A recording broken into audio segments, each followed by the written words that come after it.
acteur merci moom. beaucoup Pape Djibril. ci lan ngay. man li may njëkk a wax rek mooy on ne gagne pas des élections pour faire perdre un président de la République ci yeneen élections yi on gagne des élections pour travailler. parce que booy dem ci askan bi di leen wax da nga naan leen programme yii laa indi dama bëgg a soppi xarkanam mu dëkk bi dama bëgg a soppi seen dundin surtout donc kooku bu ñu la falee ca suba ga ci loolu rek nga war a nekk. léegi nag bés boo yëkkatiwaatee loxo ngir laaj wala ngir laajal kenn ko wóolu pour mu dem ci parce que daf ñuy fàttali li xewoon en 2009 coalition Benno Siggil Sénégal amoon na am coalition ànd dekkal ngor bi nga xamante ni moom la président Macky Sall jiite woon ak ñi nga xamante ni ñoom la ci àndaloon ñu gagné ay villes yu bari tey jii villes yooyu nga xamante ni gagné woon nañ leen bi ñu accès 2014 yii renouvelé nañ leen yii choisir nañ la continuité mais terewul coono baa ngi fi ba tey askan baa ngi continuer sonn ba tey donc je pense que ne li am solo mooy nan la ñu mën a def ba am ay équipes municipales yoo xam dañuy am une véritable gouvernance locale et que définitivement l'autorité centrale aussi xam ne financer la décentralisation c'est pas financer un potentiel adversaire mu 3 à 4% yi ñu def yi ñuy jëlee ci budget bi di ko allouer à la décentralisation ñu gën ko yokk gën ko consolider ci aspect yëpp ba nga xamante ni dinañ wàññi élection yi dinañ wàññi politique bi tuuti pour permettre à nos territoires ñu mën a développer définitivement et que tamit ñi nga xamante ni gagné nañ ñu am benn triomphe modeste daal di am beaucoup d'humilité beaucoup de sagesse ba nga xamante ni dinañ mën a dem ci benn développement bu harmonieux boo xam dinañ ci mën a ànd ak ñi nga xam parce que tey jii ñi ñàkk tey ñu bari te c'est Ousmane Sonko déclaration boobu def na ko nee na même ñi nekkul woon ci listam dina leen tàllal loxo pour ñu liggéey parce que pour man tey jii soo bëggee defar Ziguinchor mais il faut que nga tàllal loxo Abdoulaye Baldé qui a beaucoup d'expérience dans ce sens. baal ma rek xam naa ni dañuy tàggoo ak dellu Médina fekki fa Cheikh Tidiane Diagne foofa ca Médina parce que ni ñu ko waxee woon ki nga xam ni mooy Cheikh Ahmed Tidiane Ba moom itam génn na ak ay militants déclaré li nga xam ni mooy ndamam foofa ca Médina Cheikh Tidiane ñi ngi lay nuyu. Veuillez ne pas quitter. Cheikh Tidiane Diagne kon mu mel ni jàppandiwul.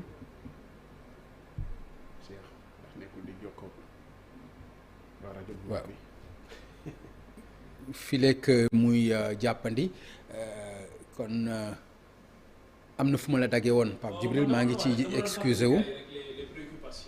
des populations di wax ne li am ni amoon na en 2009. et que ba ñu ci jógee. ña gagné woon dañoo def focus pour daaneel Abdoulaye Wade en 2012 liggéey ci loolu rek la ñu nekkoon et je pense que tey jii ñi gagné li ñu leen di sant mooy c'est vrai que mën nañu am seen ambition pour remplacer le président Macky Sall pour remplacer le candidat de la majorité présidentielle parce que président Macky Sall du bokk ci élection yooyu mais ñoom li nga xamante ni moom la ñu war a def tey mooy suba ñu sóobu ci liggéey bi de façon effective ba nga xamante ni li woon dina won ni ñu def un changement radical boo xamante ni am na par rapport ak gestion te loolu dañ ciy xaar intelligence du pouvoir central mu yaatal dënnam ni Abdoulaye Wade defoon avec même le maire de Dakar nga xam bokkuñu woon parti te yaatal na dënnam à partir de 2009 Khalifa Sall pour ñu ànd liggéey mais aussi ñu bañ a xam ne commune kenn du ko gagner pour di ko xeexee pouvoir central c'est-à-dire que vice versa waaw il faut que ñu xam ne pouvoir commune bi nga gagné c'est pas pour xeex le pouvoir central et c'est là où la posture de Serigne Mboup est intéressante mu ne man benn yitte rek laa am aw moon sax programme politique programme économique laa amoon donc programme de développement yooyu nañ ci consacré wu ba pare ñu am une vigie citoyenne qui surveille les promesses qui ont été faites parce que promettre loo xamante ni wóor na la wóor yàlla ne mënoo ko woon wala ñu fal la ba pare nga nekk un maire fantôme jóge fa di lijjanti ndax nan laay def pour nekk député ci prochaine élection yi nan la te bu ñu la falee député rek tu deviens Dakarois presque bari na ci tey ay maire ak ay députés yoo xamante ni ils ont résidence à Dakar de façon permanente. d'accord Pape ñu dellu Médina ñu dellu Médina s'il vous plaît Cheikh Tidiane ñi ngi lay nuyu Diagne allo Cheikh Tidiane. oui Cheikh Tidiane Cheikh bu fekkente ni yaa ngi may dégg yaa ngi en direct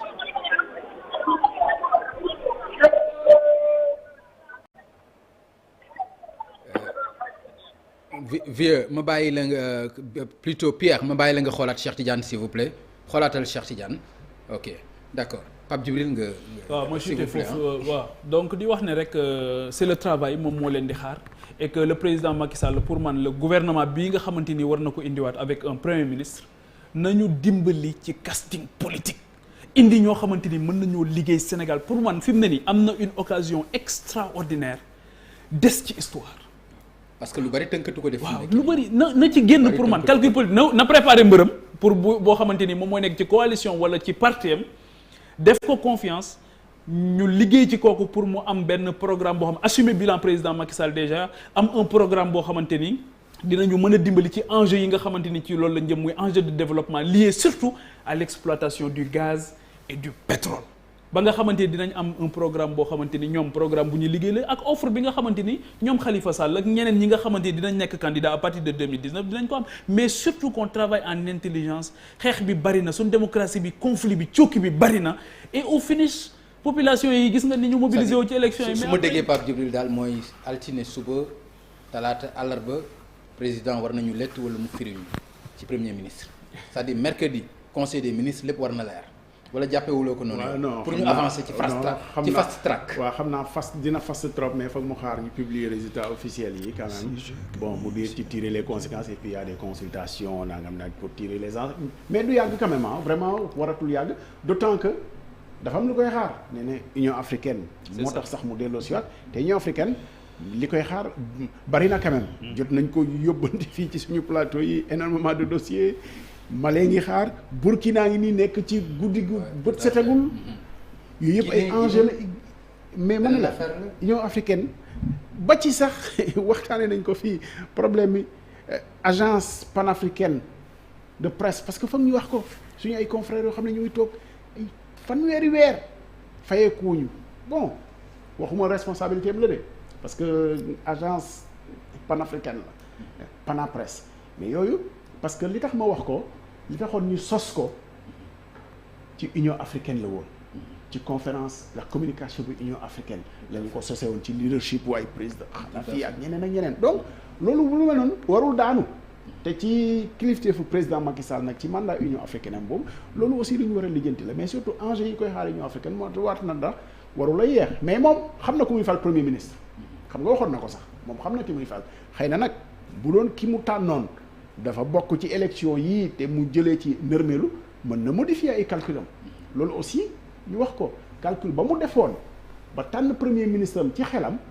résultat yi mun na ko modifier selon que ku impliqué woon la jëlee ci défaite boo xam ne défaite bu metti la boo xam ne président moom du ko bëgg a porter boppam c'est clair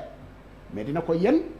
ñi nga xam ne ay fusible lañ. c'est ça waaye loolu yëpp nag. mais en tout cas ñàkkul vraiment personnalité yoo xam ne mën nañoo conduire quand même les destinées du Sénégal ak enjeux yi nga xam ne nii c'est vrai moo fi nekk. pétrole bi ak leneen ak leneen ak leneen. ñu jëm kanam.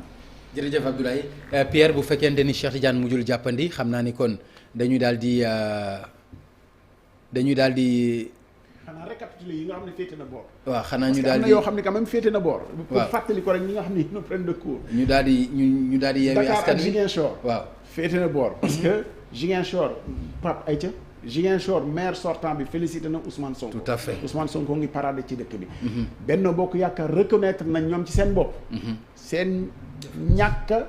récupérer Dakar. Pour rester sur les termes précis. bëggoon nañu jël Dakar ci loxo Khalifa Sall Soham Wardini sottiwul bëggoon nañu récupérer Ziguinchor ci loxo Abdoulaye Baldé nangul nañ ko seen bopp sottiwul am nay maire yoo xam ne. Thérèse Faye nee na gagné na Jaareex. voilà nee na gagné na Jaareex. xëy na sax ñi wax Mamadou Ndione aussi. Mamadou Ndione c'est différent comme nee na maire sortant ba sax félicité na ko. Maguette Sène aussi gagné na Malicounda Maguette Sène. foofu suñu correspondant yi ñu suñu correspondant mën nañ ci tënku. ok maintenant bu politicien bu buy revendiquer victoire.